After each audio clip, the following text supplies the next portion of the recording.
इस बार दिल्ली के constitution club के चुनाव की सड़क से लेकर सोशल मीडिया तक इतनी चर्चा हुई जितनी कि शायद इसके चुनावी इतिहास में कभी नहीं हुई। इस बार का चुनाव भी इतना दिलचस्प और रोमांचक हुआ जितना आज तक नहीं हुआ।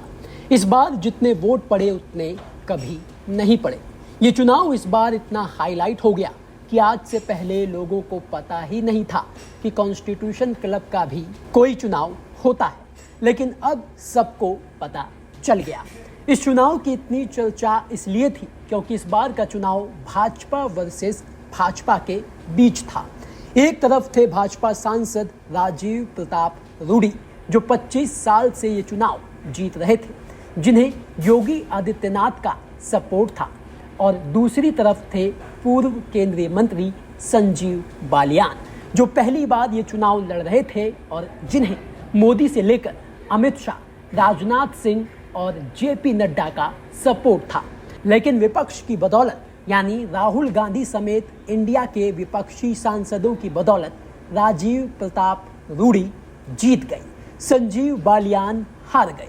संजीव बालियान की इस हार को मोदी और अमित शाह की हार के तौर पर देखा जा रहा है और रूडी की जीत को विपक्ष की जीत कैसे, वो आपको समझाएंगे इस वीडियो में।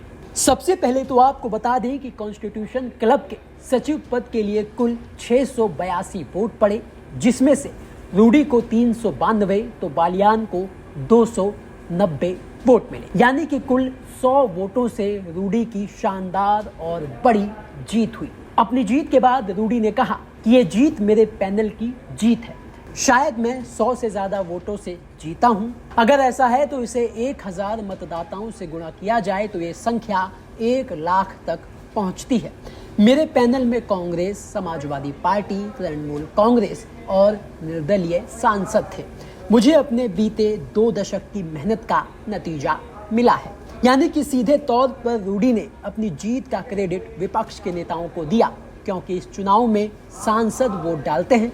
अब बीजेपी के 2 उम्मीदवार खड़े थे और इस वजह से बीजेपी सांसदों के वोट बट गए। विपक्ष का एक मुश्त वोट रूडी को मिला और उनकी जीत हुई।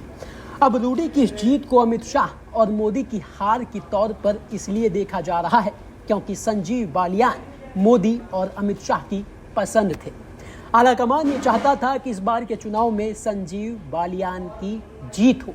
निशिकांत दुबे ने खुलकर उनका समर्थन भी किया था, लेकिन बालियान हार गए। तो क्या ये समझा जाए कि अब बीजेपी के अंदर खुलकर ना सही पर आलाकमान के खिलाफ बगावत के सुर पनप रहे हैं, क्योंकि आलाकमान की पसंद का उम्मीदवार हार जाए ये कोई छोटी बात नहीं है।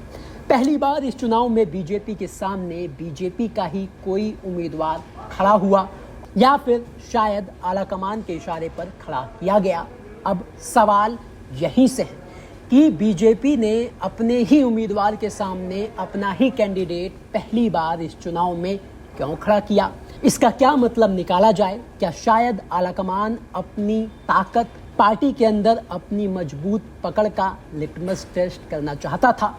अब आलाकमान की पसंद का उम्मीदवार चुनाव हार गया और ये मैसेज हर जगह इसी तरह से पोर्ट्रे हो रहा है।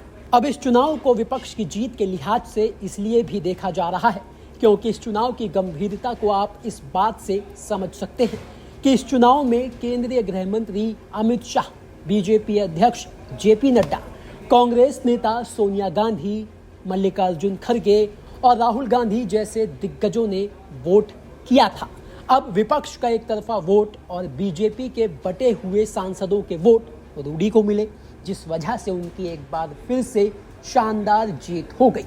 विपक्ष किसी भी कीमत पर मोदी, अमित शाह के उम्मीदवार संजीव बालियान को हराना चाहता था, जिसमें वो कामयाब भी हुआ। अब इसे साल 2024 के लोकसभा के नतीजों के बाद देश की बदलती सियासी हवा कह लीजिए या फिर बीजेपी के अंदर मोदी और शाह की घटती ताकत। इस चुनाव के परिणाम बीजेपी के लिए भविष्य की राजनीति पर असर जरूर डालेंगे और उनके लिए ये चुनावी परिणाम चिंता का सबब जरूर होगा, खासकर बीजेपी आलाकमान के लिए।